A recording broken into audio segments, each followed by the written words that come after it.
Hello, friends. Today's movie is going to be a fascinating and emotional journey that you will absolutely enjoy watching. This story takes us back to the 1920s into a hidden world filled with power, secrets, betrayal, and forbidden love. Behind the glamorous lights and beautiful performances lies a cruel system that controls the lives of countless women. As the story unfolds, you'll witness family rivalries, shocking revelations, heartbreaking sacrifices, and a growing rebellion against injustice. Every character has a hidden past, and every decision changes someone's destiny forever. Along with romance, this movie also explores freedom, honor, and the fight to break generations of oppression. If you love movie recaps filled with historical drama, unexpected twists, strong emotions, and unforgettable characters, then this movie is perfect for you. So grab your favorite snack, sit back, relax, and let's dive into this incredible story together.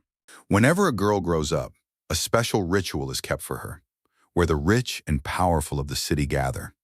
In that ritual, the future of that girl is decided because among these rich people, the one who will bid the highest will take this girl. That is, from then on, the girl's life will change completely, and she will spend her whole life under the control of that man, without any relationship and without any rights.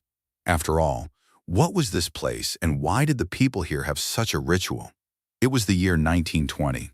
At that time, Pakistan's Lahore was also a part of India. There was a revolution against the British all over the country. The revolutionaries were secretly formulating their own strategies. But here in the city, we see a different world. That was the streets of Heeramandi, where courtesans ruled. Every evening there was a sparkle, and the Nawabzades of the rich families used to come to these brothels with their grandeur. A famous place in Heeramandi named Shahi Mahal is counted among the most famous rooms. The owner of this luxurious place was Rihanna, who along with her two sisters, Malika and Wahida, used to handle this gathering. The three sisters used to win the hearts of all the people who came here with their skills and acts. One night, Malika was sleeping soundly beside her younger son. That same night, Rihanna sneaks into the room and carries the sleeping Malika's baby in her lap. She walks out of the palace without a sound, where a Nawab's servant was already waiting for him. Rihanna hands over the innocent child to the servant in exchange for some money. On the other hand, Malika wakes up in a short time. As soon as she realizes that her baby is not near her, she panics. In fear and uneasiness, she immediately goes to Rihanna and asks about her son. Rihanna tells the truth without hesitation about what she did to her child. She says coldly, "Maybe you've forgotten who you are and what you're here for." She further explains, "Women living in our world are not allowed to keep their sons with them. We have sent him to a place where he can have a better future. If he had stayed here, people would have taunted him, and he would have had to live without recognition." Then she says even more harshly, "If she had a daughter, she would be here with you." Malika's heart breaks after hearing this. The pain of being a mother and the rules of this world stood together in front of her. The pain of separation from her son sat deep inside her. At that moment, she decided that one day she would overturn this whole system and become the owner of this place herself. Time passed. After about 25 years, Malika had succeeded in her intention. Rihanna was no longer in this world, and the royal palace was now ruled by Malika. He had 3 daughters, Laju, Bibo, and Alamzeb. Laju was now grown up and spent most of her time with a rich man. He used to come and go to the royal palace often. The rich man's name was Zorawar. Joe Rawar and Laju had come very close to each other. There was a deep bond between them. But the question was whether a Nawab could have a true relationship with a courtesan. The answer was to come next. On the other hand, Bib had also moved on in his life and spent most of his time with Nawab Walid Saheb. At the same time, the youngest Alamzeb was now standing on the threshold of adulthood. But his mind was completely different from this world. She had a deep love for poetry and wanted to become a famous poet one day. But the rules of this place were different. Malika had already decided that as soon as Alamzeb turned 18, she would have to follow the same path that everyone else has been following. One day, a big feast is held at Nawab Balak's place. His mother, Kirsha Begum, is a close friend of Malika. So Malika decides that she will take Alamzeb with her too. But Alamzeb did not want to go there, and she wanted to get away from this environment. So she makes an excuse for being unwell. Malika agrees to him and asks him to rest in the palace, while going out for a feast herself. While leaving, she tells Alamzeb that a very famous poet is going to come to the feast today. Hearing this, Alamzeb's heart is filled with joy, and she dreams of meeting him. But now she was caught in the excuse she had made. Now she couldn't go there, even if she wanted to. As soon as Malika leaves from there, Alamzeb is unable to stop herself and secretly reaches the same feast.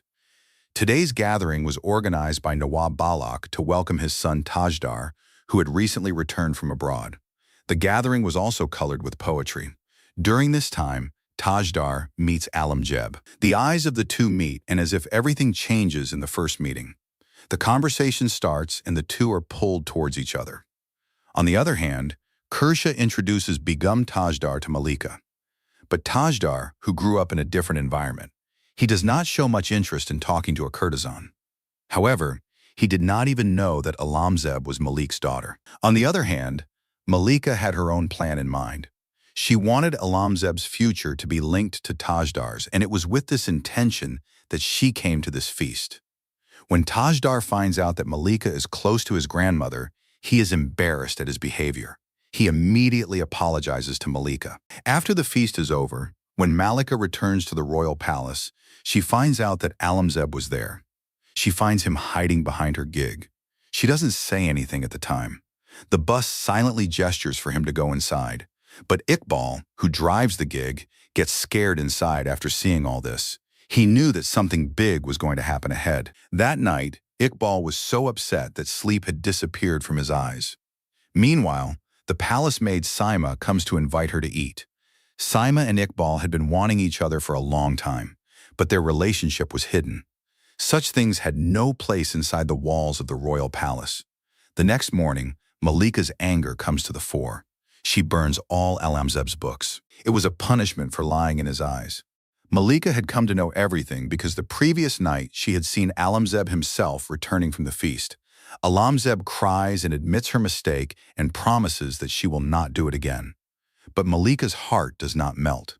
She also throws his last book into the fire, the same book in which Alamzeb used to write his poetry. Seeing all this, Alamzeb breaks down from inside. She tells her sister Bibo everything. Bebo immediately takes her with her to a bookstore and says that she can take as many books as she wants. After this, Bibo herself comes out of the shop with a book and quickly goes to a special person. She reaches Hamid Sahab, who was the leader of the rebels who raised their voice against the British. Bibo had received the news through Wali Saheb that Police Commissioner Anderson was going to order strict action during today's rally. For this reason, Bibo came with a special purpose.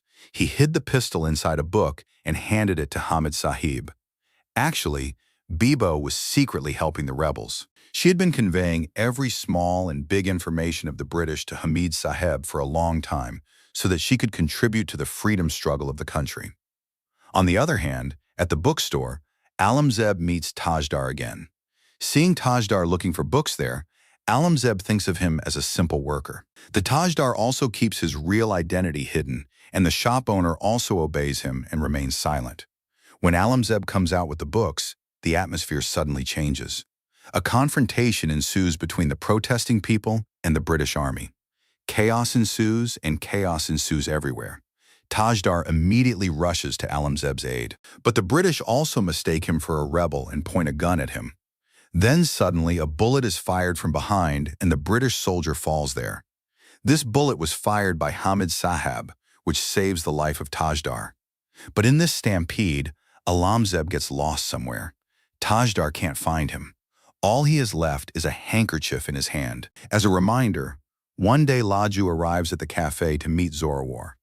But what she sees there breaks her heart. Zorawar was getting close with another woman. When Lajo questioned Zorawar about this, he came to know the truth.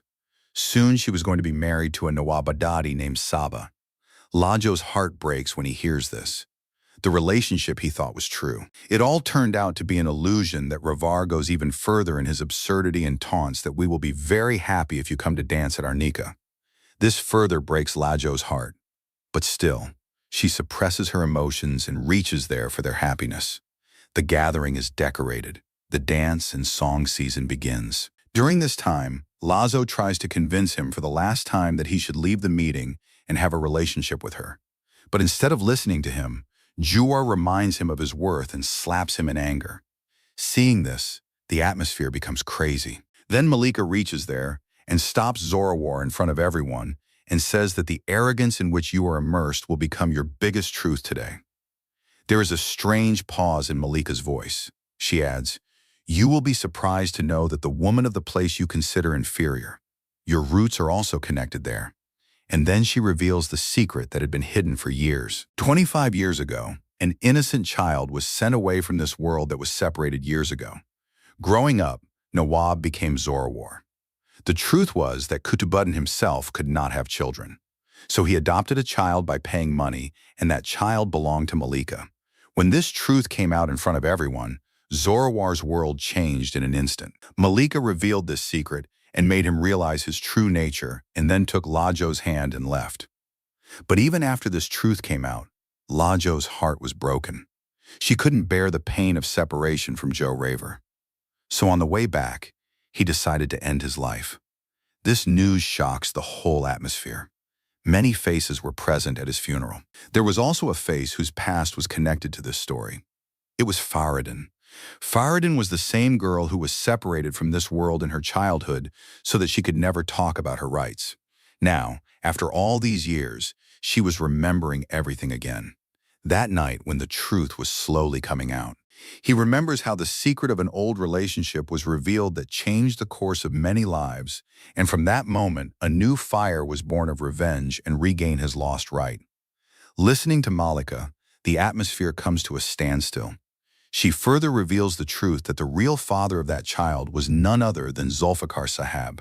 Rihanna loses her temper when she hears this, but before she could say anything, Malika picks up a pillow and kills her by pressing her mouth. At the same time, Zulfikar Sahab reaches there. Together, they decide to hide this truth. He takes Rihanna's corpse out of the veranda and hangs it in such a way that it makes everyone feel like she has taken her own life. But what they didn't know was that all this was not out of sight. They were Wahida and Faridin. Both of them had seen this whole scene. Malika hatched another conspiracy to hide her truth. He sent Faridin away from this world and promised Wahida that if she kept quiet, she would be handed over to Kawabga. Kawabga was a luxurious place near the royal palace. Greedy, Wahida becomes silent. On the other hand, Zulfikar Sahab uses his influence and suppresses the whole matter so that the truth does not come out. A few days pass. Wahida comes to Malika with the papers of the Kawabga so that she can fulfill the promise. But now Malika starts backing down and tries to avoid him. Seeing this, Wahida's patience breaks. She clearly says that if the dream is not made in her name, then she will bring the whole truth in front of everyone. On hearing this, Zulfikar Sahib, who was sitting nearby, gets angry, and in anger, he picks up the pen lying nearby and hits Wahida with it. The wound inflicted at the hands of Zulfikar is still clearly visible on Wahida's face. It's as if it's a living sign of the past. Eventually, Malika transferred the Kawabga to Wahida. But this relief did not last long. Just a day later, Malika handed over the same place to someone else, to the wife of the same Nawab whose past was also connected with this story. Actually, Malika's decision was well thought. He was afraid that Faridin would come back one day and ask for his rights. But this trick lit another fire. Now hatred against Malika had also arisen in Wahida's heart.